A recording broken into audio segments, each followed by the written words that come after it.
एक समय की बात है, एक गांव में सोनू नाम का एक छोटा सा लड़का रहता था। उसे घूमने फिरने का और नई चीजें जानने का बड़ा शौक था। एक दिन जब वह जंगल में घूम रहा था तो उसे एक संतरे का जादुई पेड़ दिखाई देता है। वह पेड़ बाकी पेड़ों से बिल्कुल अलग दिख रहा था।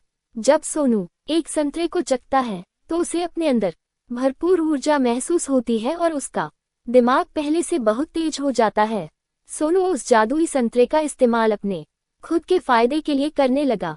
उसे हर चीज पहले ही पता चल जाता और हर कठिन से कठिन प्रश्नों को हल कर लेता था। दूर दूर से लोग उसकी इस प्रतिभा को देखने आते थे। जैसे जैसे समय बीतता गया सोनू की शक्तियां कम होती गई।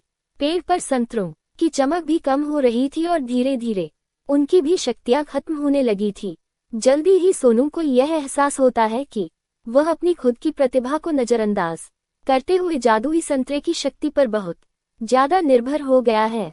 सोनू को अपनी गलतियों का एहसास होता है और वह जादुई संतरे के पेड़ के पास वापस जाता है। वह अपने लालची स्वभाव के लिए माफी मांगता है और वादा करता है कि अपनी काबिलियत का उपयोग वह अच्छे कामों के लिए करेगा। फिर अचानक से पेड़ के बचे हुए संतरों में वापस चमक आ जाती है।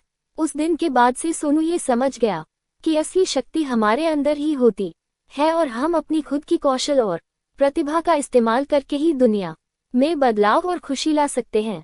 हमें सफलता प्राप्त करने के लिए किसी जादू या शक्ति के बाहरी स्रोतों पर निर्भर नहीं रहना चाहिए, बल्कि हमें अपनी क्षमताओं को बढ़ाने पर ध्यान देना चाहिए और उनका उपयोग करके दुनिया में सकारात्मक बदलाव लाना चाहिए।